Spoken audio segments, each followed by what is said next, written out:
अगोदर संपायचं असलं तर सांगा, अगोदर पूर्ण करू. आणि तुमचा अभ्यास झाला असला किंवा ऐकलेला आहे ते काही आवश्यकता नसली तर आपलं करू पूर्ण. हां, थोडं राहिले त्यामुळे पूर्ण होऊ शकतं. तेच म्हटलं तुम्ही सांगा, जर पूर्ण करायचं असलं तर पूर्ण करू, काही अवघड नाही पुढचं.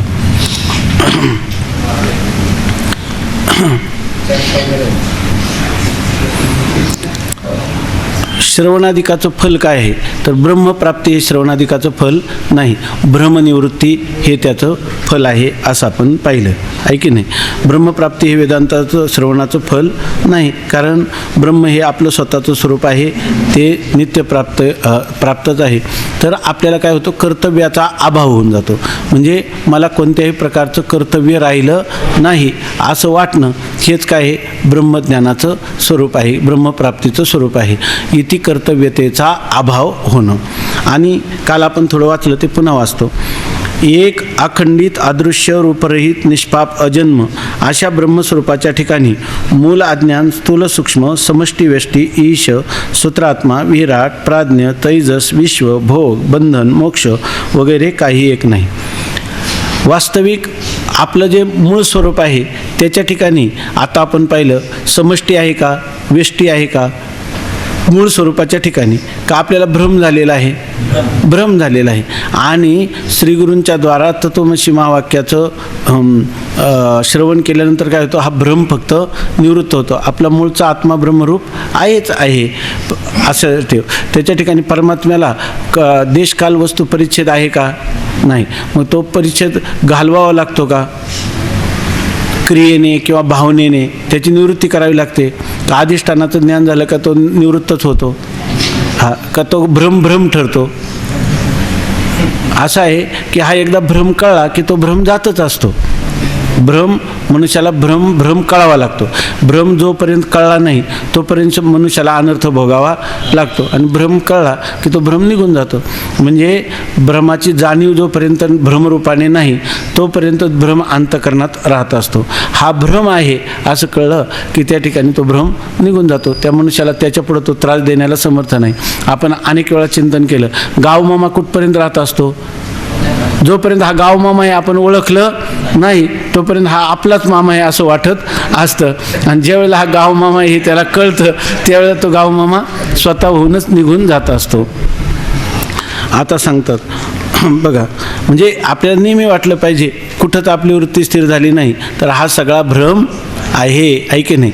आणि भ्रमातले पदार्थ आपल्या वास्तव स्वरूपाला काहीही लाभ किंवा हानी करू शकत नाही. म्हणून माणसाने दुःखी व्हावं का आनंदी व्हावं, दोन्ही होऊ नये, आहे की नाही, दोन्ही नाही. कारण हे लाभही करीत नाहीत आणि हानीही करत नाही. जर का एकदा लाभ झाल्याचा आनंद झाला का हानी झाल्याचं दुःख झाल्याशिवाय राहणारच नाही. म्हणून माणसाने सुखदुःखे समे कृत्वा लाभालाभो जया जयो, आणि मग ततो युद्धाय युज्यस्व, आणि मग नैवम पापम अवाप्स्यसी अशी गीतेमध्ये सगळं जीवनाचं तत्वज्ञान परिपूर्ण रीतीनं सांगितलेलं आहे. अशेषतः वक्ष्यामी, अर्जुनाला सांगितलं ना. मग अर्जुनाला तर अशेषता आहे का, आपल्याला तेच सांगितलं आहे. जे अर्जुनाला सांगितलं तेच आपल्याला सांगितलं आहे की नाही. म्हणून अशेषता, काही त्याच्यामध्ये अवशिष्ट राहणार नाही. कार्सने न वक्ष्यामी, परिपूर्ण रीतीनं सांगितलेलं आहे. जे गीतेमध्ये सांगितलं तेच कशामध्ये सांगितलेलं आहे, विचारसागरामध्ये. कोणताही एक जीवनग्रंथ आपला केला तर त्याच्यामध्ये मनुष्याचं कल्याण होतं. खूप भाराभर काय त्या एक नाही धड भाराभर चिंधे, एकातली प्रक्रिया पूर्ण कळाली नाही. आणि अनेक ग्रंथ, विचारसागर ऐकला, वृत्तीप्रभाकर ऐकलं, काही तत्वानुसंधान सगळं, आणि मूळ त्याचं मर्म जे मार्मिक रहस्य ते कळलं नाही तर मनुष्याला त्याच्यातून काही लाभ होत नाही. म्हणून कोणताही एक ग्रंथ जरी असला पण तो आपल्या जीवन ग्रंथ असला पाहिजे असं सांगतात. म्हणजे असं म्हणण्याचा प्रघात आहे की वारकरी ज्या संप्रदायाला एक इष्ट दैवत, एक इष्ट ग्रंथ, एक इष्ट मंत्र, एक इष्ट गुरु असतो त्याच संप्रदायाची परंपरा अविच्छिन्न चालते. आणि आपल्या वारकरी संप्रदायात आहे की नाही, हे सगळ्या गोष्टी जर आपल्याकडे आहे तर आपली अविच्छिन्न परंपरा चालते. म्हणजे कसे प्रत्येकाने प्रत्येकाला अनुभव देत चालतात ना. ये हृदयीचे ते हृदयी घातले. आता याच हृदयात आहे की नाही तर त्या हृदयात काय घालणार आहे की नाही, याचं कारण काय, त्याचं मार्मिक रहस्यच कळलं नाही. म्हणून सांगतात की हे जे स्वरूप आहे हे वास्तव आपलं चिंतन हे चाललं होतं. चिंतन करता करता कधी कधी मनुष्याला आहे ना, तर किती जरी प्रयत्न केला तर अंतःकरणवृत्ती कायम सत्वगुणात राहत नाही, कधी रजोगुणात तमोगुणात जाते. आणि अशा वेळेला दिवसभर प्रयत्न करूनही ती सत्वगुणात येत नाही. आणि सत्वात संजय येते ज्ञान. मग अशा वेळेला म्हणून गीतेमध्ये जो 14वा अध्याय सांगितला ना की त्रिगुणातीताचं निरूपण, काय तो श्लोक आहे, मोह काय पहा, प्रकाशंच प्रवृत्तींच मोहमेवच पांडव न द्वेष्टी संप्रवृत्तानी न निवृत्तानी कांक्षती. जर कधी प्रकाश असला तर तुम्हाला ज्ञान राहणार, आणि प्रवृत्ती असली तर रजोगुण राहणार, आहे की नाही. आणि मोह असला तर तुम्ही कधी कधी जडमूड अवस्थेला प्राप्त होणार. पुष्कळ श्रवण केलेले पण वृत्ती काही स्थिर होत नाही. एक तर आळस प्रमादाला प्राप्त होती, कार्याकडे प्रवृत्त होती, आणि अंतर्मुख तर काही होत नाही. अशा वेळेला भगवंतांनी स्वामी महाराज सांगायचे, एखाद्या वेळेला ते चिडले की सगळा दिवसचा दिवस त्याच्यातच जायचा आणि मग त्यांना झोप यायची नाही. ते मागून म्हटले की अरे मी तर असंग निर्विकार आत्मा आहे, आणि हे तुम्ही गुणांशी तादात्म्य केल्यामुळे मला वाटतं की माझी वृत्ती काय व्हावी, स्थिर व्हावी. हा मला काय झालेला आहे, भ्रम झालेला आहे. अरे आता रजोगुणाचा काळ आहे, तमोगुणाचा काळ आहे. हा ज्यावरती पाहुणा आला तो काय कायम थांबणार आहे का, जाणारच आहे की नाही. सत्वगुण सुद्धा पाहुणाच आहे, होता स्थिर तोपर्यंत बरं वाटलं आहे की नाही. आता गेला तर पुन्हा काय झाली, तळमळ झाली. रजोगुण तमोगुण आला तर त्याच्यापेक्षा हा उपाय भगवंतांनी सांगितला आहे ना, प्रकाशंच प्रवृत्तींच, सत्वगुण येऊ, प्रवृत्ती रजोगुण येऊ, नाहीतर तमोगुण येऊ, न द्वेष्टी संप्रवृत्ताने. आला तरी ये, आहे की नाही. संप्रवृत्ताने प्रवृत्त झाला तर त्याचा आम्हाला द्वेष नाही, आणि न निवृत्ताने, आणि गेला तर न कांक्षती, त्याचा आम्ही इच्छासुद्धा करत नाही. म्हणून काल परवाच आपण चिंतन केलं की माणसावर आलेला जो राज आहे, तो लहान मुलं खेळताना तो राज घालवायचं साधन काय आहे, भोग्याला शिवणं, आहे की नाही. तसं ह्या भोग्याला कोणत्याही रीतीनं तुम्ही म्हणणार बा शुद्ध सत्वगुणातच असलं तरच जाता येतं, असं काही नाही. कोणत्याही वृत्तीमध्ये जाता येतं. त्याच्यामध्ये हा निश्चय केला. खरं नेमकं असं स्वामी महाराज म्हणायचे की असं जर का विचार झाला की आपोआपच रजोगुण तमोगुण जातात क्षीण होऊन, आणि सत्वगुणातच होतो उद्भूत. म्हणजे ह्या चिंतनाचाच उपयोग कशाला होतो, पुन्हा रजोगुण तमोगुणाचं अभिभूत करण्यासाठी सुद्धा हेच चिंतन आहे. म्हणून दिवसातून कधीतरी आपण इथपर्यंत गेलंच पाहिजे. का सर्व काळ गेलं पाहिजे, सर्व काळ गेलं पाहिजे, पण नाही गेलं तर कधी कधी तरी गेलं पाहिजे. कारण तुम्ही म्हणाल मग कधी कधी गेलं तरी सारखं सर्व काळ काय फरक आहे, काही फरक नाही. एकदा काळ सुद्धा काय, सर्व काळातला काळ सुद्धा काय कल्पितच आहे की नाही, आणि क्षण सुद्धा काय आहे, कल्पित आहे. तुका म्हणेस आहे देव आहे तैसा आहे. आणि स्वामी महाराज म्हणायचे पटकन झोप लागून गेली म्हटले. मग कारण गुणांचा यावा जावा आहे ना, काय ढळे चळे ना पांडवा, हे गुणांचं येणं जाणे. आत्मस्वरूप तर अचल अविचलित अशा स्वरूपाचा आहे. हाच विचार कर. हे सगळं आपण शास्त्र केले, आणि हरे रंगरी पद्मे मनश्चेन्न लग्नम तत किम तत किम तत किम. म्हणून कधीतरी दिवसात हे सगळे करायचे. म्हणजे हे ग्रंथ शिकण्यासाठी ग्रंथ आहेत, तर त्या ग्रंथातलं जे रहस्य आहे त्या रहस्याला प्राप्त होण्यासाठी, त्याचं जे काही गंतव्य आहे त्याला प्राप्त झालं नाही तर तत किंमत अशीच अवस्था आहे की नाही. म्हणून आता या ठिकाणी हा जो महात्मा आहे, जो तत्वज्ञानाला प्राप्त झालेला, त्याच्या दृष्टीनं हा विचार चाललेला आहे की तो म्हणतो एकच तत्व आहे, अखंड अदृश्य, इंद्रियादिकांना अगोचर, निष्पाप, अजन्म, असं जे ब्रह्मस्वरूप आहे तेच माझा काय आहे, आत्मा. आणि त्याच्या ठिकाणी बंधनही झालं नाही आणि मोक्षही झाला नाही. न मे बंधो काय, न मे मोक्षो न बंधनम, मला मोक्षही नाही आणि बंधनही नाही असा मी. उलट माणसाला असं वाटू नये की आतापर्यंत मला बंध होता ना आता मी मुक्त झालो, असं वाटू नये. मला बंधा कालेपी बंधा भावा. मी जेव्हा मला बद्ध समजत होतो तेव्हा सुद्धा काय होतं, मी मुक्त. जेव्हा मी रज्जूवर सर्प समजत होतो तेव्हा सुद्धा काय होता, रज्जूत होता, सर्प नव्हतात. अशा प्रकारचं निसंशय असंशयम समग्रम माम यथा न्यास्यसी तच्छृणु, ते सांगतात विचारसागरामध्ये, आहे की नाही. तर ते सांगतात वाचू का पहिल्यापासून.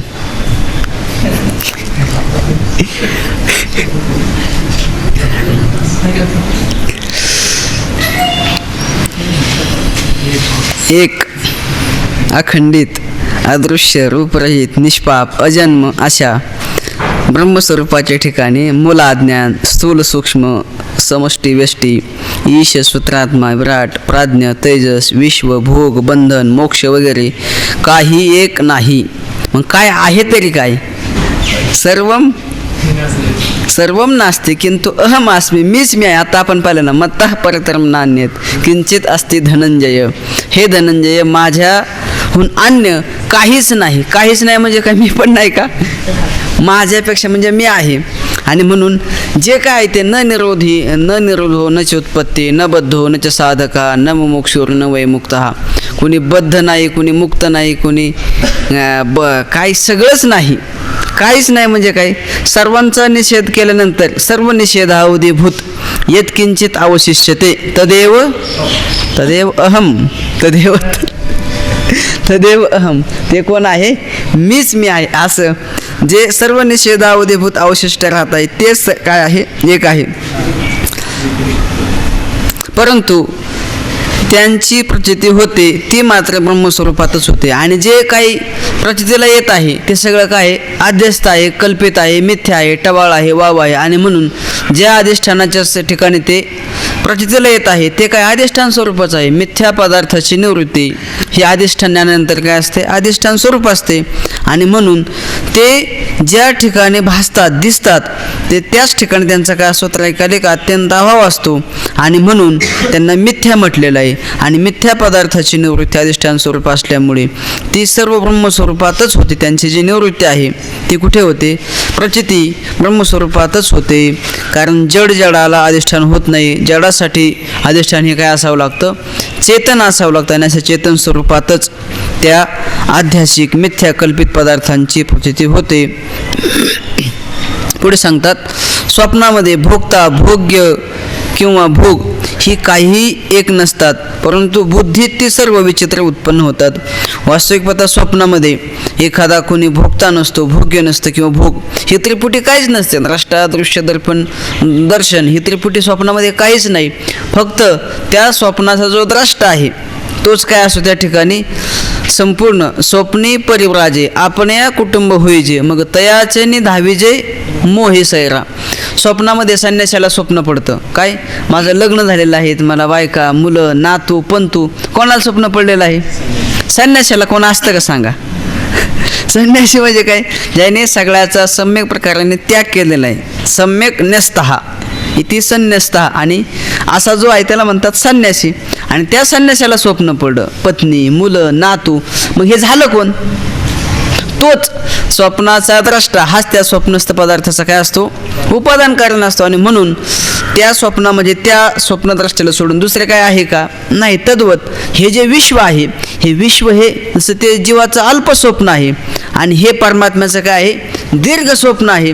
आणि मग या स्वप्नामध्ये झालेले सगळे पदार्थ, जसं जीवाच्या व्यष्टी स्वप्नामध्ये झालेले सगळे जे काय पदार्थ आहेत तो कोण आहेत? तो जीवच आहे.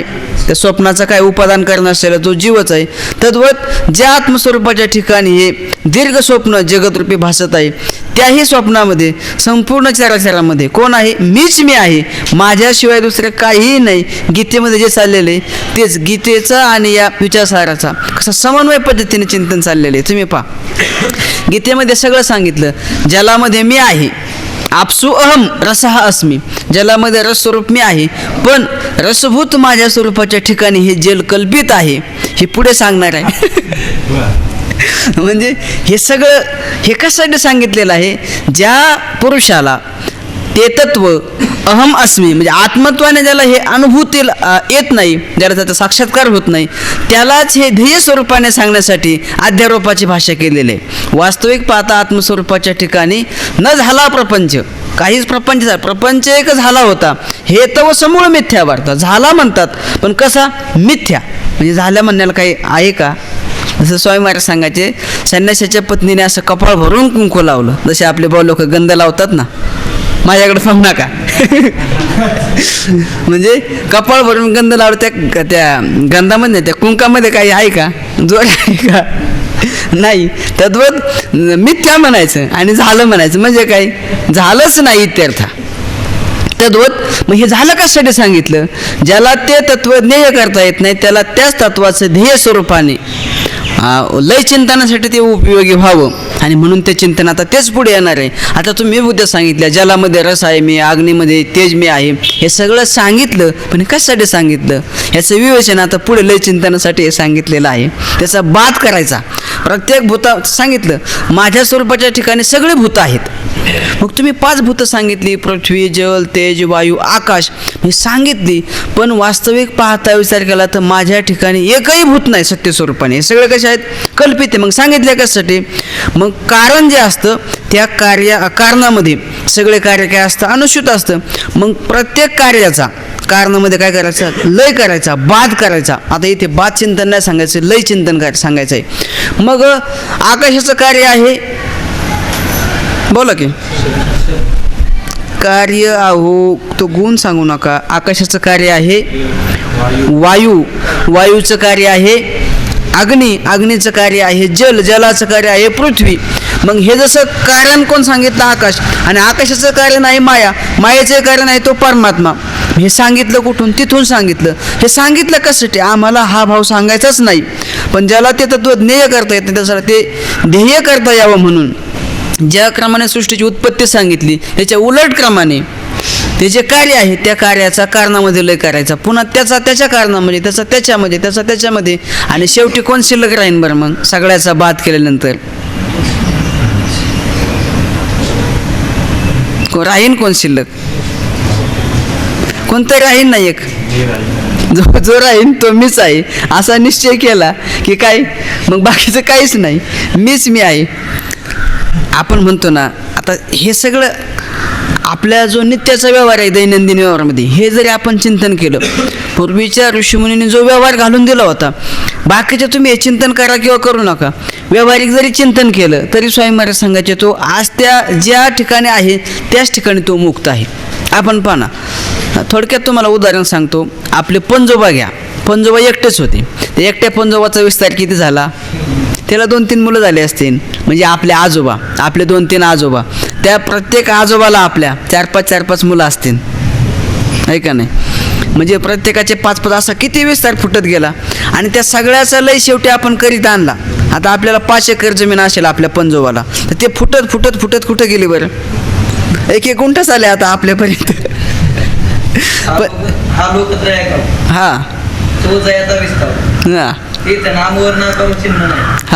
हा जो संपूर्ण लोकत्रयाकार आहे तो कोणाचा विस्तार आहे? त्या परमात्म्याचाच आहे. जयापासून सकळ मही मंडळ हे झाले. आणि मग ज्या परमात्म्यापासून हे झालेलं आहे त्याच परमात्म्यामध्ये सगळ्यांचा लय करायचा. असं क्रमाक्रमाने लावून घ्यायचं. ज्याच्यापासून हे झालेलं आहे त्याच्यामध्ये त्याचा काय करायचा? लय करायचा आणि त्या परमात्म्याला अवशिष्ट ठेवायचं. कशासाठी सांगत होतो की हे सगळे तुकडे केले, हे सगळे आता आपल्याला 1 गुंठा आला, पण आपल्या पंजोमाडी आपले पंजोबा एकटा असताना त्या 5 एकरवर मालकी सांगायचे. पण आता आपण चाललो तर काय सांगू? हे नाही आमची जमीन, हे फक्त एवढं 1च गुंठा आमचा आहे, हे बाकीचे कोणाचे आहेत? मग हा भेद कुठे आला? ज्यावेळेस तुम्ही त्याचे विभाग केले, तुकडे केले, त्या विभागामध्ये आता हे परिच्छिन्नतेमध्ये हे विभाग आला. आणि ज्यावेळेस व्यापक होते म्हणजे आपले पंजोबच होते, त्यावेळेस सगळ्या 5 एकरावर मालकी हक्क कोणाचा होता? त्यावेळेस सगळा तो आपलाच होता ना. पण आपण त्याच्यापासून विभक्त झालो, त्या परमात्म्यापासून विभक्त झालो आणि या परिच्छिन्न 1 गुंठ्यालाच, हा जो 3.5 हाताचा 1 गुंठा आहे, या 1 गुंठ्यावर आपण मालकी सांगू लागलो. आणि त्यावेळेस मग आपण आपल्या व्यापक स्वरूपाला विसरलो. वास्तविक पाहता ते 5 एकर क्षेत्र आपल्याच आडनावाच्या मालकीचं आहे का नाही? सगळ्याच आडनाव वेगवेगळे का? एकच आहे, एकच आहे त्या कुटुंबामध्ये. मग आपल्या संपूर्ण या परिच्छिन्न गुंठ्यामध्ये सगळ्याच अनुसूत एकच आडनाव आहे, तसं एकच परमात्मा सगळ्यामध्ये अनुसूत आहे. सगळ्यांनी आपापला मीपणा सोडला तर त्याचे तुकडे होतील का? गुंठा होईल का? एक अखंड 5 एकर क्षेत्र आपल्या मालकीचं होईल. तसं या गुंठ्याचं तादात्म्य सोडलं आणि संपूर्ण व्यापक याचा सगळ्याचा बाद कुठे केला? लय कुठे केला? त्या मूळ आपल्या क्षेत्रामध्ये केला, की ज्या सगळ्याचं अधिष्ठान जे आहे, ज्याच्या सत्तेने हे सगळं सत्तावान आहे, त्या स्वरूपाच्या ठिकाणी आता जर आपण लय केला तर कोणाची गुंठ्या वाचून, कोणाची बांधा वाचून भांडणं होतील का? सांगा ना. सगळी यावत पृथ्वी कोणाच्या मालकीची आहे? साधी गोष्ट आहे. आपण आपला 7-12 काढा. आपण म्हणतो माझ्या नाव 5 एकर जमीन आहे, आमच्या गावाला किती? 5 एकर. पण तुझ्या आधी कोणाच्या नावाने होती ती? अमक्याचे असेल. त्याच्या आधी कोणाच्या नावाने होती? अरे ज्याच्या नावाने सगळा 7-12 नाही, त्या 7-12 जो बनवतो तोच हा आहे. आणि तू काय म्हणतो माझे 5 एकर आणि माझे 10 एकर आहे. सगळ्या नावाने कोणाचे आहे? सगळ्या पृथ्वी त्याची सत्ता आहे. आणि तो तुकडे तुकडे केलेले आहेत, ते सगळे ते सोडून दे. आणि ही सगळी पृथ्वी परमात्म्याच्या मालकीची. बरी पृथ्वी झाली तरी कोणापासून? जलाचं कार्य येते, ते जलस्वरूप करून टाका. पृथ्वीचा लय कुठे करायचा? त्या जलामध्ये. आणि संपूर्ण जल, इथे जो बोर घेतलेला आहे, ही विहीर आहे ना, तिला पाणी ते सगळे माझ्या नावाचे. तुझ्या नावाची आहे का ती? त्या पाण्यावरती सत्ता कोणाची? त्या परमात्म्याची. मग त्या परमात्मा स्वरूप असलेल्या जलाचा लय पुन्हा अग्नीमध्ये करायचा, तेजामध्ये. मग तेज स्वरूप, पाठीमागची भूत गेली बरं का सगळे, आता फक्त काय राहिलं? तेजच राहिलं. तेजाचा लय वायूमध्ये करायचा, कारण वायू आला की तेजाचा काय होतो? लय होऊन जातो. त्या वायूचा लय आकाशामध्ये, आकाशामध्ये वायू किती असला तर जिरून जातो तो. आणि आकाशाचा लय मायेमध्ये, मायेचा लय परमात्म्यामध्ये. असं लय चिंतन केलं तर काहीच शिल्लक राहत नाही, डोळे झाकायचे एकदम. आणि मग कोणाचं ध्यान होईल तुम्हाला? आपल्या गुंठ्याचं होईल का? आपल्या जमिनीचं होईन का? आपल्या विहिरीचं होईन? कशाचं होईन? कशाचंच व्हायचं नाही. स्वामी महाराज सांगायचे, असं लय चिंतन केलं तर भावांच्या त्या बांधावरून जी बांधणं होतात ना, बांधच नाही, जमिनीच नाही तर बांध कशाचा पाडता तुम्ही? ती जमीन कुठे झाली? जलस्वरूपामध्ये लीन झाली. जल तेजामध्ये, तेज वायूमध्ये, वायू आकाशामध्ये. असं लय चिंतन केलं तरी तो मनुष्य काय होईल? निहाल होईल. आणि म्हणून हेच सांगायचे भगवंताला. आता ज्ञेय स्वरूपाने सांगितलं पटत नाही, माझ्या स्वरूपाच्या ठिकाणी काहीच नाही, मग आहे कोण? मीच मी आहे. पण हे कळत नसल्यामुळेच तेच तत्व अध्यारोपाच्या भाषेमध्ये ध्येय स्वरूपाने आता भगवान सांगणार आहे. त्याचा विचार आता गप्पा. मग संपूर्ण स्वप्नामध्ये जो प्रपंच भासत आहे त्याला कारण कोण आहे? त्याच्यामध्ये भोगता, भोग्य किंवा भोग ही काही एक नसतात, परंतु बुद्धी ती सर्व विचित्र उत्पन्न होतात. बुद्धीच्या ठिकाणी ती सर्व विचित्र उत्पन्न होतात. त्याचप्रमाणे जागृतीमध्ये जो प्रपंच भासतो तो सर्व बुद्धीचा विलास आहे. तीच बुद्धी झोपेत लीन झाली असता सर्व भेद नाहीसा होऊन आत्मचिन्ह मात्र राहते. मग संपूर्ण स्वप्न प्रपंच सुषुप्तीमध्ये नाही, सुषुप्तीमध्ये जे काय आहे ते जागृतीमध्ये नाही. म्हणजे प्रत्येक अवस्थेमध्ये काय आहे? व्यतिरेक आहे, अभाव आहे. आणि आत्म्याचा मात्र सर्व अवस्थेमध्ये काय आहे? अन्वय आहे, म्हणजे भाव आहे, सत्ता आहे, अनुसूत आहे आत्म सर्व अवस्थेमध्ये. आणि सर्वांचा जर बाध केला, एकमेकामध्ये लीन केलं, तर फक्त जे सगळ्यामध्ये अनुसूत असलेलं तत्व, आत्मतत्वच, जे आत्मचिन्ह मात्रता काय राहते? अवशिष्ट राहते. यावरून बुद्धिकल्पित पदार्थाचे बुद्धीच प्रकाशन करते. आणि बुद्धिकल्पित यावत जे काही पदार्थ आहेत त्याचंही प्रकाशन कोण करीत आहे? बुद्धी करीत आहे. आणि बुद्धीचंही प्रकाशन कोण करीत आहे? बुद्धी हे द्रष्टा, बुद्धीचा जो द्रष्टा आहे तो मी आहे. आणि माझ्या प्रकाशाने ती बुद्धी काय करीत आहे? संपूर्ण जगताचं प्रकाशन करीत आहे. आणि ते सांगत आहे, हे शिष्य, असा ज्याच्या अंतःकरणामध्ये ज्ञानाचा प्रकाश झाला आहे त्याचा सर्व अज्ञान अंधकार जाऊन तो सदैव असंग, अद्वितीय, एकरस, स्वयंप्रकाश ब्रह्मरूप होतो. आणि ज्याला हे कळलेलं आहे की बुद्धी कोणाचे प्रकाशन करीत नाही, बुद्धी ज्याच्या सत्तेने सर्वांचं प्रकाशन करीत आहे तोच एक आहे. तुका म्हणे तूच खरा. जो सर्वांचं प्रकाशन करीत आहे तोच खरा आहे. आणि बाकी सगळं काय अज्ञानाने कल्पित आहे, हे ज्याला ज्ञान झालेलं आहे. मग त्याच्या त्या ज्ञानाच्या दृष्टीने मग पुन्हा तो सांगत आहे की मग सदैव संपूर्ण काय? मी असंग आहे, अद्वितीय आहे, द्वैत कोणी नाहीच, एकम एव अद्वितीयम ब्रह्म अहम अस्मी. पुन्हा ते कसं आहे? एक रस आहे, ठोस आहे, सबराभरित आहे. आणि पुन्हा कसं आहे? स्वयंप्रकाश आहे. मला जाणण्यासाठी कोणाचीही अपेक्षा नाही. कारण का? स्वयं मी प्रकाश, स्वयंस्वरूप प्रकाश स्वरूप असल्यामुळे ब्रह्मरूप होतो. असं कोण आहे? तो पण मीच आहे. आणि असा त्याचा निश्चय झाल्यामुळे त्याच्या निश्चयात वास्तविक मागे काही झाले नाही व पुढे काही व्हावायचे नाही. आणि वर्तमान कालामध्ये काही म्हणजे पाठीमागे झाले नाही, पुढे होणार नाही. आणि आताही दिसते कालेसुद्धा काही एक नाही. मग आहे तरी काही? मग काय आहे? सर्व परमात्माच आहे, काही झालं नाही. प्रपंच एक झाला होता, हे तर समूळ मिथ्या वार्ता, पुढे होईल मागोता, कदा कल्पांती घडेना. भूतकाळामध्ये झालं नाही, भविष्य काळामध्ये होणार नाही. आणि मध्यंतरी दिसत याची वाट काय? यासाठी गौडपादाचार्य सांगतात, अदवांत्यचे यन्न असती वर्तमाने पितन तथा, अदवांत्यचे यत असती वर्तमाने पितन तथा. जे उत्पत्तीपूर्वी नाही आणि नाशानंतरही नाही, ते मध्यंतरी जरी भासलं. आदव अंत्यचे यन नास्ती, आधी नाही आणि अंती नाही, ते वर्तमाने वर्तमान कालामध्ये जरी भासलं तरी पण ते नाहीच. आणि आदव अंत्यचे येत असती, आधी म्हणजे उत्पत्तीच्या पूर्वी आणि नाशाच्या नंतर जे आहे येत असती, वर्तमाने पी तत्तथा, वर्तमान कालामध्ये जरी ते भासलं नाही तरी नाही म्हणायची सोय नाही. असं जे सबराभरी ठोस स्वतःसिद्ध असं जे तत्व आहे ते मीच आहे, असा ज्याला बोध झालेला आहे, असं ज्याला ज्ञान झालेलं आहे, मग त्याला पाठीमागे काय आहे का माझ्याशिवाय पाठीमागे काही नाही आणि पुढेही काही नाही, फक्त काय आहे, मीच मी आहे. स्वामी महाराज सांगायचे की सगळीकडे पाणीच पाणी. आता जसं तो अथांग समुद्रामध्ये जहाज चाललेला आहे, त्या जहाजामध्ये जो पंछी बांधलेला आहे, तो पोपट, तो जरी किती जरी फिरून आला, त्याला बसायचं म्हटलं कुठे बसेन वर येतो, त्या जहाजावर त्याला बसायची जागा आहे. तसा संपूर्ण जगताचा आत्मस्वरूपाच्या ठिकाणी त्रैकालिक अत्यंत अभाव आहे. त्रैकालिक अत्यंत अभाव त्यालाच म्हणतात की वर्तमान कालामध्ये तो पदार्थ त्या अधिकरणामध्ये केव्हाही नसतो, वर्तमान कालामध्ये नसतो, भूतकालामध्ये नसतो आणि भविष्यकालामध्ये नसतो. त्याचं काय आहे, त्रैकालिक अत्यंत अभाव म्हणतात. असं जगताचा त्रैकालिक अत्यंत अभाव आत्मस्वरूपाच्या ठिकाणी आहे. आणि मग त्या अभावाला जसं कुठेच जागा नाही, मग तो अभाव कुठे राहायचा असेल तर तो आत्मस्वरूपाच्या ठिकाणी राहील, कारण तो काय तिथे कल्पित आहे. आणि कल्पित पदार्थ कुठे राहत असतो, अधिष्ठान स्वरूपाच्या ठिकाणी. तसं जसं त्या पोपट्याला बसायचं असेल तर जागा अधिष्ठान त्या जहाजाशिवाय अन्यत्र कुठेच नाही, तसं या आत्मस्वरूपाच्या ठिकाणी अतिरिक्त त्याच्या व्यतिरिक्त दुसरं काहीच नाही. मग आहे तरी काय, सर्व मीच मी आहे. म्हणजे पाठीमागे काय झालं नव्हतं, पुढेही काय होणार नाही आणि वर्तमान कालामध्ये नाहीच नाही. काहीच नाही का, एक काहीतरी आहे, काहीतरी नाही. म्हणजे सर्वांचा निषेध ज्याने केला असं जे निषेधावधीभूत तत्व आहे ते मात्र तिन्ही कालामध्ये काय आहे, विद्यमान आहे. ते अविनाशी आहे. अविनाशी त्वम विद्धी, जे अविनाशी आहे ते त्वम विद्धीनाम तत्त्वम अहम अस्मी इति आत्मत्वेन विद्धी, ते मीच आहे असं त्याला आत्मस्वरूपाने जाण. आणि ते जाणल्यानंतर ते सांगतात की वास्तविक पाठीमागे काही झाले नाही व पुढे काही व्हावयाचे नाही, मनोरथ मात्र सर्व जगत आहे. आणि हे जगत म्हणजे काय, कल्पना मात्र मिदम जगत, हे जगत म्हणजे काय, कल्पनाच केलेली आहे. सांगा ना, या जगतामध्ये माता पिता बंधू बहीण हे काय, कल्पनाच आहे ना, कल्पना मात्र संपूर्ण जगत आहे. मला सांगा, ज्यावेळेस आपण ही सृष्टी उत्पन्न होते त्या सृष्टीमध्ये कोण कोणाचे वडील आहे? वडील म्हणजे काय, वडील म्हणजे काय, वडील म्हणजे असं काय, आता पूर्वी लग्न होण्याच्या पूर्वी ज्यावेळेस मुलगा झाल्यानंतरच वडिलांना वडील ही संज्ञा आले की नाही का, वडिलांच्या अगोदर आलेले आहे, मुलाच्या अगोदर.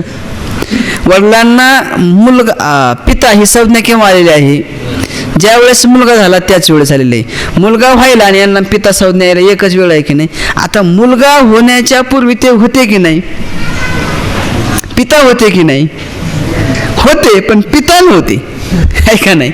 पिता असतील पण पिता नव्हते. पिता असतील, पिता नव्हते ते, मग पिता होते की नाही. म्हणजे हा जो संबंध आहे, हा संबंध याने संबंध मुलगा झाला म्हणजे काय झालं, काय याने त्या चैतन्य स्वरूपाशी जो परिच्छिन्न उपाधीच्या रूपाने जे चैतन्य अभिव्यक्त झालं त्या चैतन्याशी तादात्म्य केलं.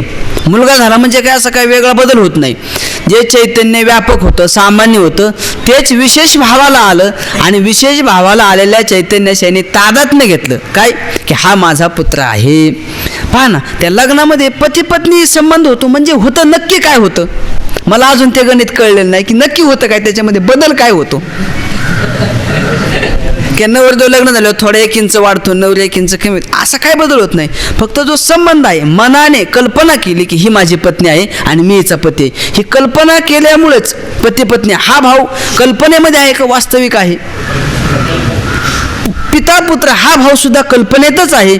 आणि यावं जे काही तुम्ही कोणतीही कल्पना घ्या, ही जमीन माझी आहे, जमीन तुझी आहे का, तू फक्त कल्पना केलेली आहे, कल्पना केलेली आहे. आणि तीच कल्पना दुःखाला कारण आहे. आणि म्हणून ती कल्पना सोडून दे, कल्पना अविद्या, तेने झाला जीव नाम दुःख स्वरूप. याला कशामुळे प्राप्त झालं, या कल्पनेमुळे.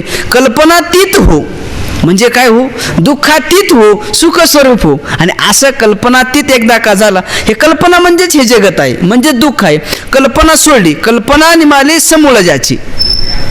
सांगा काय असेल ते. आता वासना निमाली, कल्पना नाही.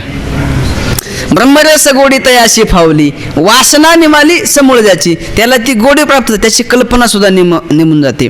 जेथ हे मनोरथ काय, जेथ चित्र उमटे, येत हे संसार चित्र उमटे, मनोरथ पटू फाटे. मग ज्या मनोरूपी चित्रपटावरती हे चित्र भासत आहे संसाररूपी, तर तो मनच फाटला, ते चित्रच फाटून गेलं, म्हणजे बाधित झालं, तर संसार दिसेल का? जो संबंध जरी करायचा संबंध ह्या परिच्छिन्न वस्तूचे संबंध करू नका. व्यापकाशी संबंध केला तर सुख होईल, परिच्छिन्नाशी संबंध केला, तादात्म्य केला तर दुःख होईल. एक अतिशय गोड श्लोक आहे, अयम निज हा परवेत्ती गणना लघुचेतसाम, उदार चरितानांतु वसुधैक कुटुंबकम. अयम निज हा माझा आहे आणि अयम पर हा दुसऱ्याचा आहे. ही जी गणना आहे, हा जो भाव आहे, हा परिच्छिन्न, आपण काय म्हणतो त्याला, त्याचं अंतकरण कसं आहे, अतिशय संकुचित भावनेमध्ये हा जो हे आहे विस्तार आहे. पण ज्याच्या चित्तामध्ये जी त्याची संकुचितता गेलेली आहे, तो व्यापक भावाला प्राप्त झालेला आहे, त्याच्या चित्तामध्ये अयम निज हा परवृत्ती ही नाही, उदार चरितानांतु वसुधैक कुटुंबकम, त्याचं चित्त व्यापक भावाला प्राप्त झालं आहे, त्याच्या ठिकाणी वसुधा एक कुटुंबकम, ही पृथ्वी आपणच विश्व झाला, तरी भेदभाव सहजच गेला. आणि या व्यापक अनुभूतीवर आल्यानंतर मग पुढे काय आहे का, ही कल्पना सोडून द्यायची. जी आपली कल्पना परिच्छिन्नामध्ये होती, ते तादात्म्य परिच्छिन्नाच्या ठिकाणी होतं, ते काढायचं. यहाँ से उखाड कर वहा लगाना, तादात्म्य करा तुम्ही, पण परिच्छिन्नाच्या ठिकाणी करू नका, तेच व्यापकाच्या ठिकाणी करा. दुःख ते कैसे नाही स्वप्नाचे, तुम्हाला स्वप्नात सुद्धा दुःख यायचे नाही. स्वामी महाराज सांगायचे, तुम्हाला मेल्यावरती खडका वापरला तरी काय व्हायचं नाही. का? कारण मरणं आणि जगणं हा भाव कोणाच्या ठिकाणी, परिच्छिन्न देहाच्या ठिकाणी. ते तादात्म्य तुम्ही सोडा आणि व्यापकाच्या ठिकाणी ठेवा.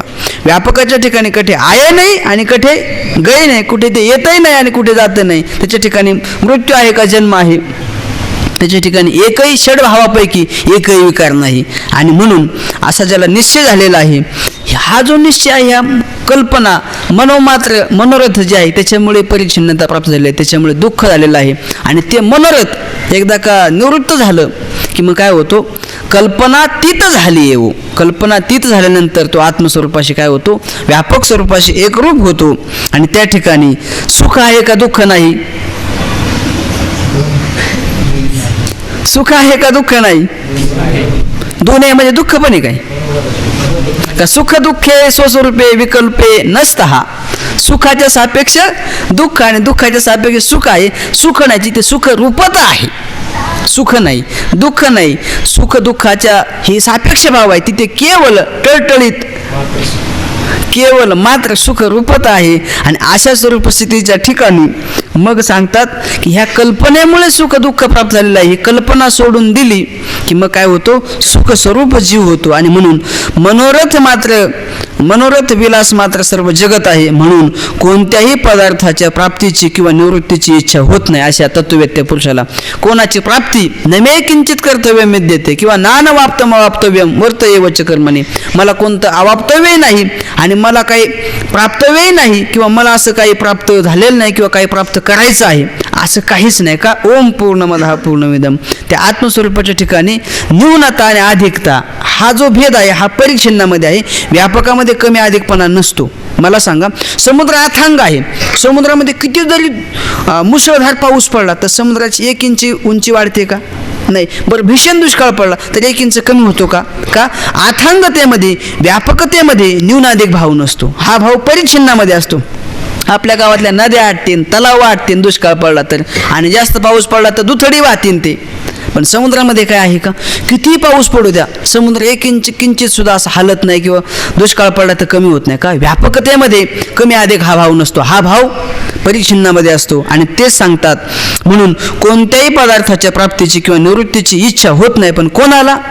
आत्मानं चेत विजानयात अयम अस्मीति पुरुषा किमिच्छन कस्य कामाय शरीरम अनुसंजरित. कळले ज्याला मी आत्मा आहे हे जोर बाधती कैसे, ज्याला मी आत्मा आहे, मी स्वयंप्रकाश स्वतः सिद्ध व्यापक शुद्ध बुद्ध नित्य स्वभाववान मुक्त एक अखंडित अदृश्य रूपरहित निष्पाम अजन्म मी आहे, हे ज्याला कळलेलं आहे त्याला काही प्राप्तव्य आहे का, काही निवृत्ती आहे का? त्याला काही प्राप्ती नाही आणि काही निवृत्ती नाही, त्याला कशाची इच्छा नाही. किमिच्छन कस्य कामाय, कोणाची कोणत्या कामनेने इच्छा करेन तर काम नाही झालो पाही रिकामा झालो म्हणजे काय रिकामा म्हणजे ओतप्रोत परिपूर्ण झालो मी आणि म्हणून मला कोणतीही कामना नाही म्हणून कोणत्याही पदार्थाच्या प्राप्तीची किंवा निवृत्तीची इच्छा होत नाही याचा अर्थ त्याला काही इच्छा नाही मग तो काय करीतच नाही का तर सांगतात पुढे भोजनादी व्यवहार करीत नाही असा नाही तो कानाने ऐकतो जिभेने स्वाद घेतो त्वचेने स्पर्श जाणतो नाकाने वास घेतो वाणीने बोलतो हाताने घेणे देणे करतो गुदद्वाराने मलत्याग करतो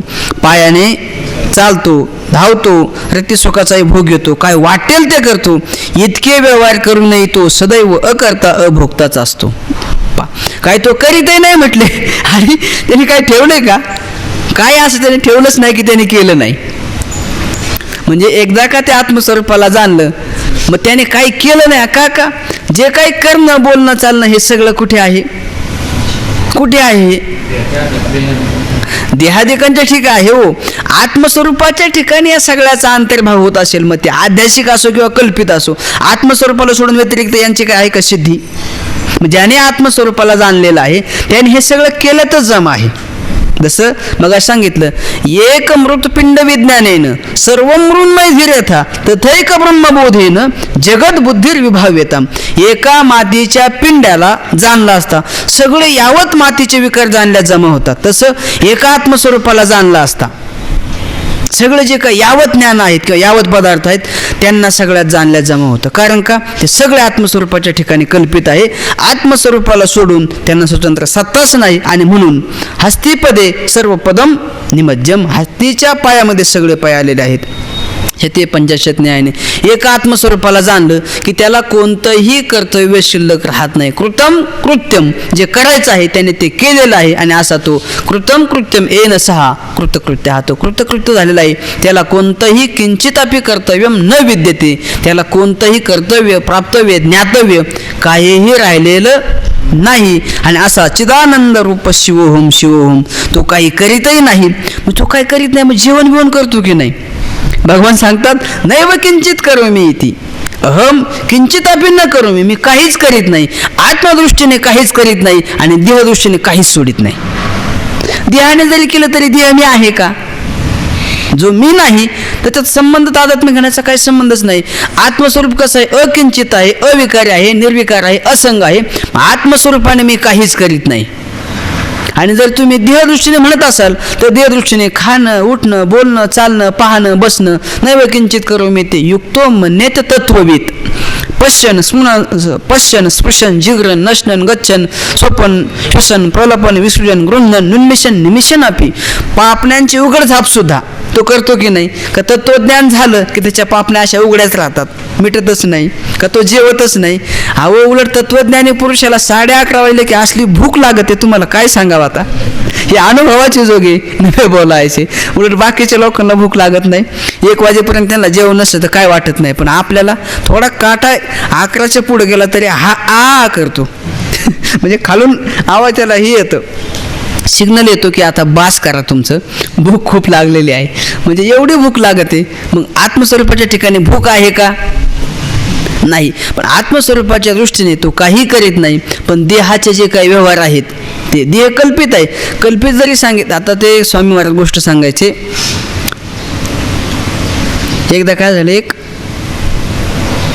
काशीमध्ये आचार्य अद्वैत तत्वज्ञान सांगायचे म्हणजे काहीच नाही न झाला प्रपंच आहे परब्रह्म काहीच नाही फक्त परब्रह्म स्वरूपच आहे असं सांगत असताना त्या द्वैती लोकांनी काय केलं त्यांची मजा घेण्याचा एक दिवस प्रयत्न केला आणि माजलेला असा उन्मत्त हत्ती आता त्या काशीच्या गल्ल्या अशा बारीक गल्ल्या असतात म्हणजे आपल्या जिन्याच थोडक्यात ही काशीची गल्ली समजायची आणि त्या गल्लीतून आता हत्ती आल्यावर आपली कोणाची ताकद आहे का हत्तीला जायची फक्त हत्तीच येऊ शकतो दुसरा माणूस जाऊ शकत नाही जायचं असेल त्याने साईड लावायचं आणि हत्ती गेल्यावर पुन्हा जायचं मग असा पिसळलेला हत्ती आला आणि सगळे लोक म्हटले तो माऊत म्हणला हत्ती पिसळ्या बाजूला सगळे पळून लागले आणि मग आचार्य तिकडून कमंडोला घेऊन आले ते पण पळून गेले बाजूला लपले आणि मग त्या द्वैती आचार्यांनी सांगितलं का हो म्हटले तुमचं सगळं ब्रह्मच आहे मग तुम्ही आता पळाले का आता हत्ती नाही का तुमचं ब्रह्मरूप ते म्हटले हत्ती मिथ्या नाही का ते ब्रह्मच आहे. ब्रह्म आल्यावर अंगावर कुठं काय बिघडतं तेव्हा? हत्ती ब्रह्मरूपच आहे की नाही, मिथ्या नाही का? त्याने सांगितलं ठीक आहे, हत्ती सुद्धा ब्रह्मरूप आहे.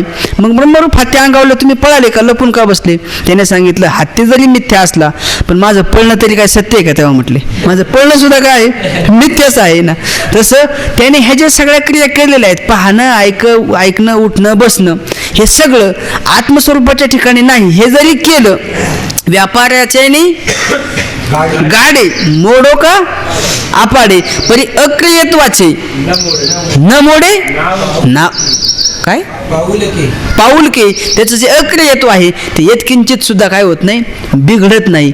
असा तो हे मदतचे स्तव झाले. परी म्या नाही केले आयसे जेणे जाणेतले, तो सुटला. आता पाठ सुटला की पळतच आहे का नाही, सुटला.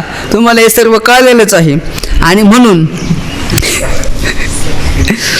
हे सांगतात, त्याने काही जरी केलं, कानाने ऐकलं, जिभेने स्वाद घेतला, त्वचेने स्पर्श जाणला, नाकाने वास घेतो, वाणीने बोलतो, हाताने घेणे देणे करतो, गुदद्वाराने मलत्याग करतो, पायाने चालतो, धावतो, रती सुखाचा भोग घेतो, वाटेल ते करतो. पण आत्मस्वरूपाच्या ठिकाणी हा संपूर्ण व्यवहार आध्यात्मिक आहे, कल्पित आहे. हा त्याचा काय असतो, निश्चय असतो.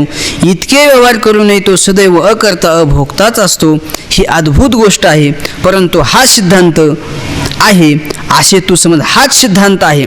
काही झालं नाही आणि काही होणारही नाही, फक्त हे सगळं काय आत्मस्वरूपाच्या ठिकाणी कल्पित आहे. आणि मग हे ज्याला कळत नाही, अशा जीवनमुक्ताच्या व्यवहारात पुष्कळ लोक संशय घेतात. म्हटलं हा जीवनमुक्त नाही, असा कसा करतो? अरे हे ज्याला कळत नाही, आत्मस्वरूपाच्या ठिकाणी काहीच नाही, हे आहे कुठे? हे मायेमध्ये आहे.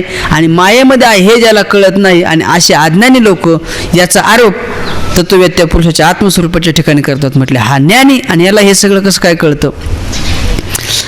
कारण जीवनमुक्ताच्या व्यवहारात पुष्कळ लोकांना काय होतो, संशय येतो.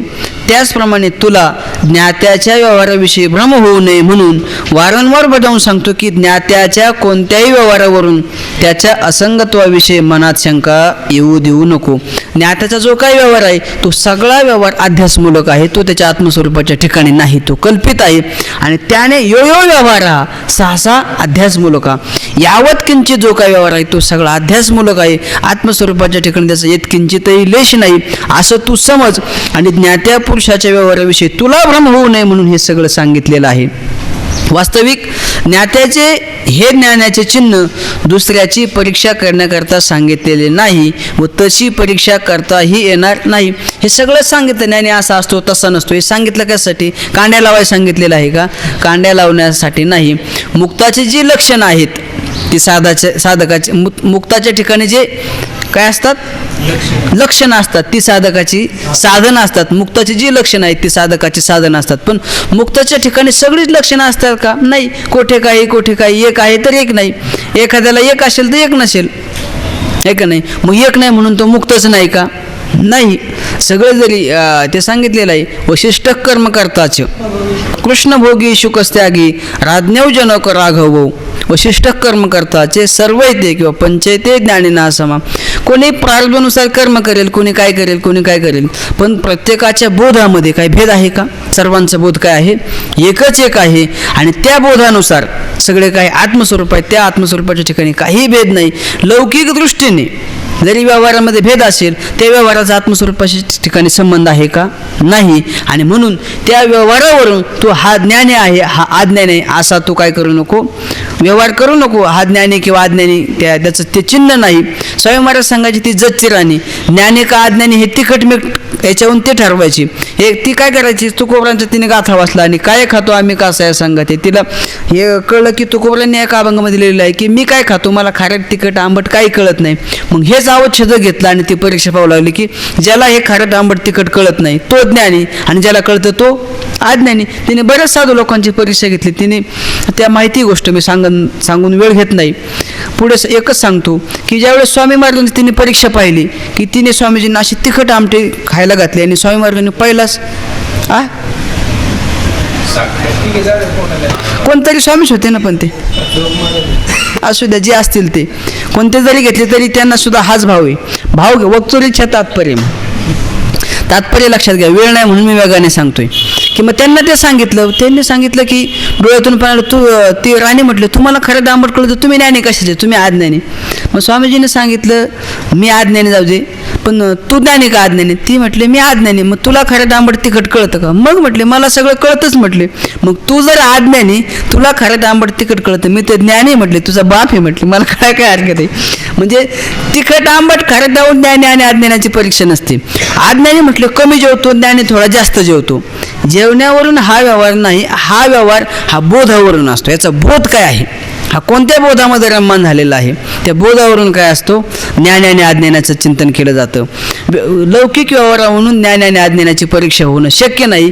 नाथमार्गाने सांगितलं, मी सांगितलेल्या लक्षणाची पोथी, ज्ञानाची जी काही लक्षणं सांगितलेली अशी मोठं बाड केला आणि डोक्यावर घेतला आणि तपासणं करीत गेला की कोण ज्ञानी आहे कोण अज्ञानी आहे. तरी तुम्हाला ज्ञानी आणि अज्ञानाचा यत्किंचितही संबंध सापडणार नाही त्या लक्षणावरून, कारण कुठे एक असेल एक नसेल. आणि म्हणून ज्ञान आणि अज्ञानाची परीक्षा लौकिक व्यवहारावरून होत नाही. आणि ते सांगण्यासाठी ज्ञानाची लक्षणं सांगितलेली नाहीत. ती लक्षणं आपल्या अंगी यावी, मुक्ता ते निर्धारिता, लाभे आपुलीच मुक्तता, हे समजण्यासाठी ही लक्षणं सांगितलेली आहेत. आणि म्हणून ती परीक्षकालाही पूर्ण सहवासाशिवाय कळणे शक्य नाही. आणि असे जे ज्ञात्याची चिन्ह आहेत, जी लक्षणं आहेत, ही ज्ञात्याची चिन्हे साधकाने अभ्यास करीत असता आपले ठिकाणी आले आहेत की नाही हे पाहण्याकरता सांगितलेले आहेत, कांड्या लावण्यासाठी नाही. लोकाला पाहायचं नाही की हा ज्ञानी किती आहे, हा किती अंशामध्ये ज्ञानी आहे, किती अंशामध्ये अज्ञानी आहे, त्यासाठी नाही. माझ्यामध्ये किती आलेले आहेत, मी कुठपर्यंत आहे, आता मला कुठे जायचं आहे, हे पाहण्यासाठी हे सगळं सांगितलेलं आहे. हे वर्म लक्षात न आल्यामुळे पुष्कळ लोक ज्ञानाच्या व्यवहाराविषयी कुत्सित टीका करीत असतात. ते त्यांचे बुद्धिमांद्य आहे. असो, ते त्यांचं काय बुद्धिमांद्य आहे, कारण त्यांनी लौकिक दृष्टीने त्या वास्तविक पाहता जनकाच्या दरबारामध्ये ज्यावेळेस ते अष्टावक्र मुनी गेले त्यावेळेस सगळा दरबार हसू लागला. वास्तविक पाहता जनकाचा दरबार होता तो, तिथे एक विद्वान होता, असा रत्न काय त्याला म्हणतो आपण, रत्नपारखी, असे विद्वान होते तिथे. पण त्या विद्वानांनी त्या अष्टावक्र मुनींच्या त्या अष्टांगामध्ये वाकडे असलेल्या त्या देहाकडे पाहिलं, हसू लागले. त्यात ते विद्वान होते का?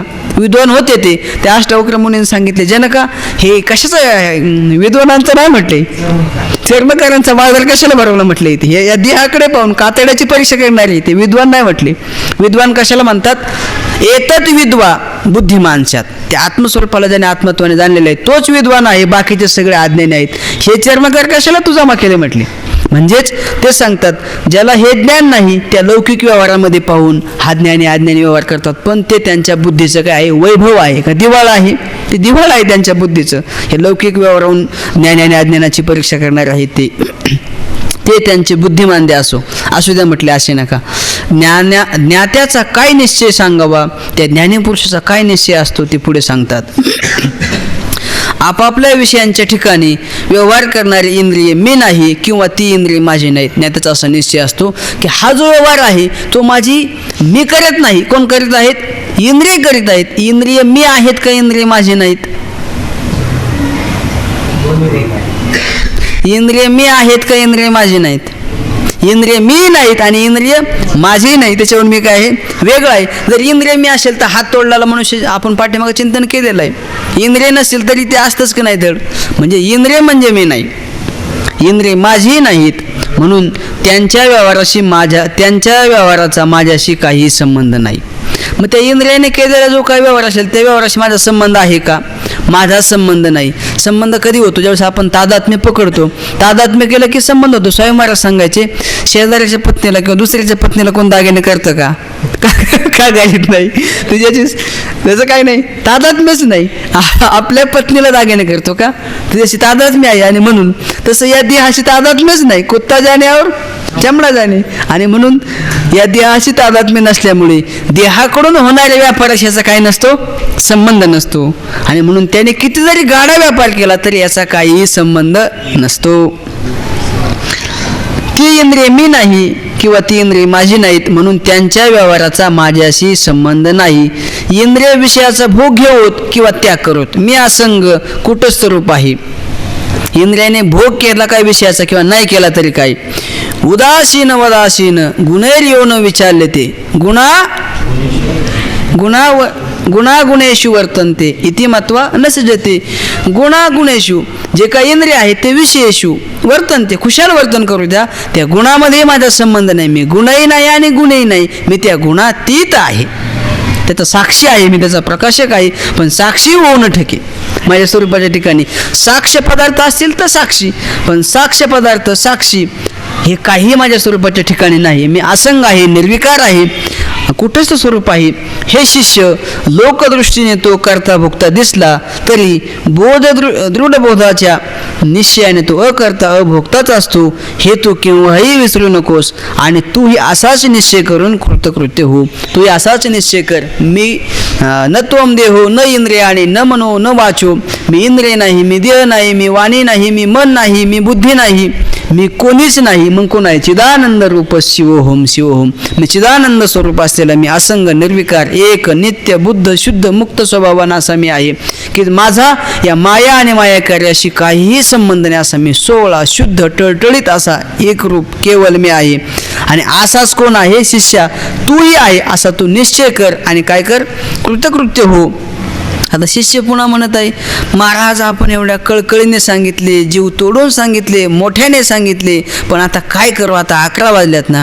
इतके सांगितले खरं असलं तरी पण तसा माझा निश्चय होत नाही. आता तर काय करावं मग? याला काय करू? दुसरा काय तरी उपाय सांगा. म्हणजे ज्ञेय स्वरूपाने श्री गुरूने सांगितलेलं आहे ते तत्व, पण शिष्याच्या बुद्धीवरती आरूढ होत नाही. मग आता ज्ञेय ज्यावेळेस ते तत्व आरूढ होत नाही त्यावेळेस तेच तत्व काय करावं लागतं?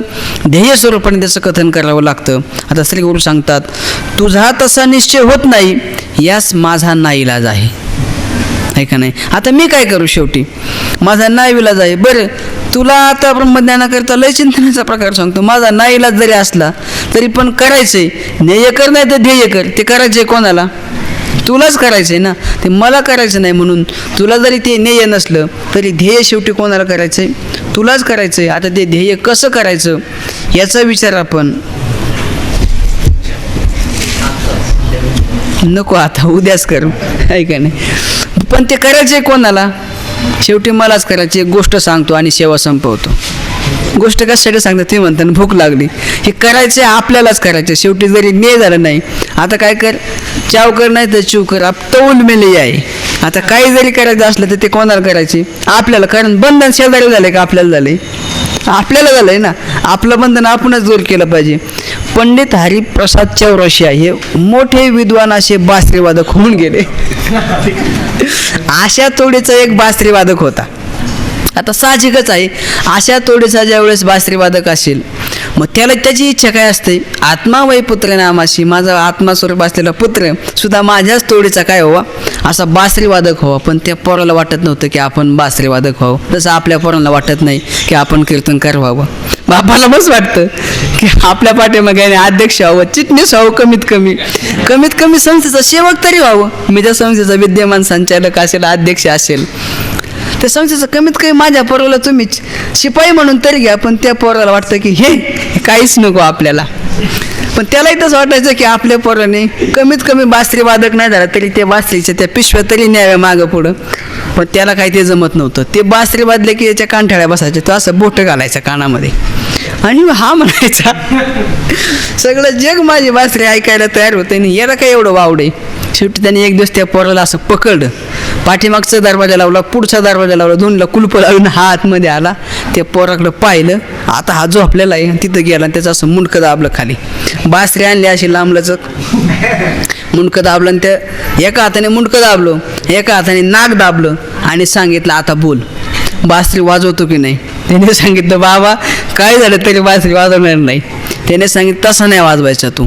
त्याने नाक दाबल्यामुळे तोंड उघडलं की नाही, ती बासरी अशी आखी तोंडात खुपसली आणि म्हणला फुक, म्हणला तरी वाजवणार नाही. त्याने सांगितलं पोराने बाबा एवढी बासरी काय, ती सगळे जरी तोंडात कोंबली तरी फुकायची का नाही? हातात कोणाची आहे?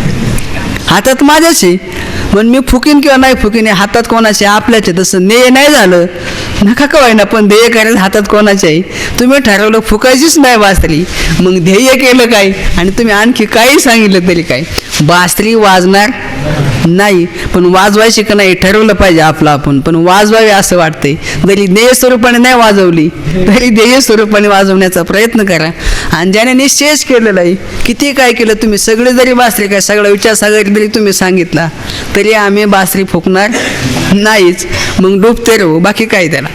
म्हणून ज्याला ज्ञेय नाही श्रीगुरूंच्या अंतःकरणामध्ये ती कळकळ आहे, तळमळ आहे आणि त्यांनी सांगितलेलं आहे, अरे बाबा तुझ्या उद्धार व्हावा म्हणून जरी ते नाही झालं नाही तरी तू आता हातबल होऊ नको, त्यालाही काही उपाय आहे. मग तेच ब्रह्म ध्येय स्वरूपाने सांगतील. याचा विचार आपण उद्या करू. पुंडलिक वरदाहरी विठ्ठल.